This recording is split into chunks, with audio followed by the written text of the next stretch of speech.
Welcome back, fellow YouTubers, to Land of the Wombats. It's your bad old Uncle Chris, here to share some off-grid pirate lifestyle stories. And we're 1 month on from the winter solstice, and this tree has to move. It's a great time of year to move trees because the ground is wet, there's plenty of moisture around, it's not like summer. You know, you can move trees in summer, but they need a lot of water, and we're on tank water, so water is actually rationed for the garden, so it's pretty hard. But during winter, we're going to move it. Now this tree here is a macadamia, and it's so far out of its climate zone as to be a joke. They grow about 2,000 kilometers north of here, which is a lot. It's like an entirely different climate. It might as well be a different country. But you know what? It's worthwhile trialing the plant and see just how cold resistant it is, and it survived frost, which we had this morning. It survived snow, survived a tornado. You know, it's hardy, but we're gonna have to move it because it's no good here. We used to believe in the concept of food forest, so we've planted this in too closely. And behind me, I've got a quince. To the side of me, I've got a cherry tree, and they just outcompete the macadamia. I actually thought perhaps they'd give it a bit of shelter from the more extreme elements, but all they've really done is starve the plant for nutrients, minerals, water, you know, you name it. So sunlight, even sunlight in summer. So you might not believe it, but this tree, it's been in the ground about 15 years, and you know, it hasn't grown much. It's probably about 2 meters, I reckon. So yeah, or maybe a bit more, maybe 2.1 meters or something. So anyway, time to get this baby going. So we're going to dig it out today and try and move it over to a sunnier spot where it has more space to grow. Yeah, let's get into it. I admit total defeat with this macadamia tree. It must have tap roots down to the core of the planet. It's feral. There is absolutely no way I can remove this one. It's staying here. That's where it is. Let's move on to the next tree. So I was defeated by this mighty macadamia tree. This one though, it's its sibling. It was a bit easier to take out. You can see it was a lot more shaded, and the trunk hasn't grown. This is probably about twice the thickness. And actually, they're both the same age actually. If you have a look, you can see there's no really great tap roots. So I don't know. That one, indestructible. Doesn't get watered during summer either. The other thing I noticed about this too is that over time the soil level's built up because we obviously apply mulches and compost and coffee grounds and whatnot.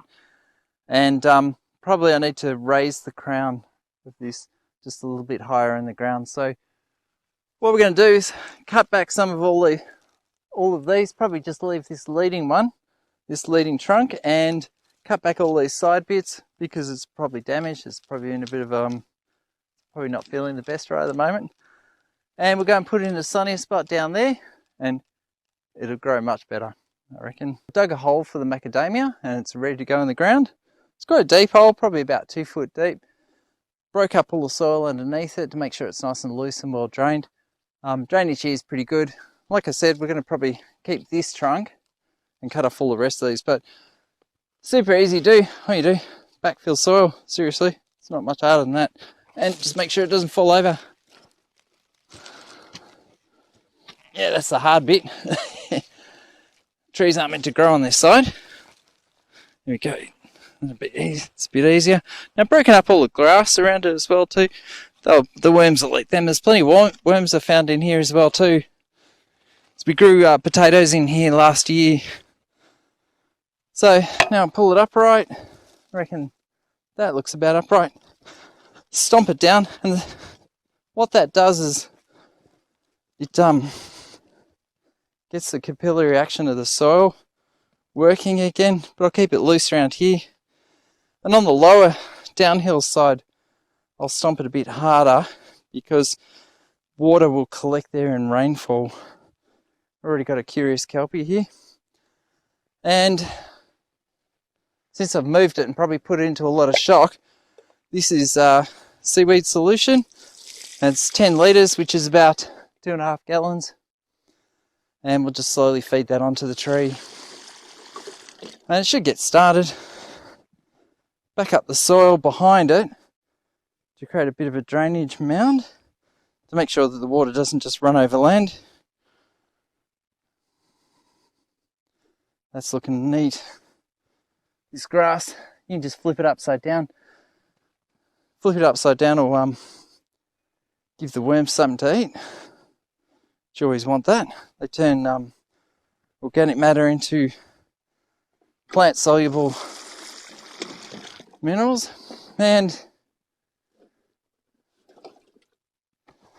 just grab my gloves. It's warming up now. Whew, it was near freezing this morning. So I've got some plant shears. Easy, just cut them off. Easy peasy. And that'll just reduce the stress on the tree. And I might not do this one. I'll see. And 1, 2, 3. Yep. German sharpness. Pretty good steel. And that looks pretty good. And let's see how it enjoys its new place in the sun. It's going to get more sun all year round. This is an evergreen plant, so it's basically from a warmer climate, so it actually needs more sunlight than it was getting. So let's see how it goes, and maybe in a few years, 10 years, 20 years or something, it'll produce a couple of macadamia nuts. Cool. Anyway, thanks very much for watching. I'll see you all next week.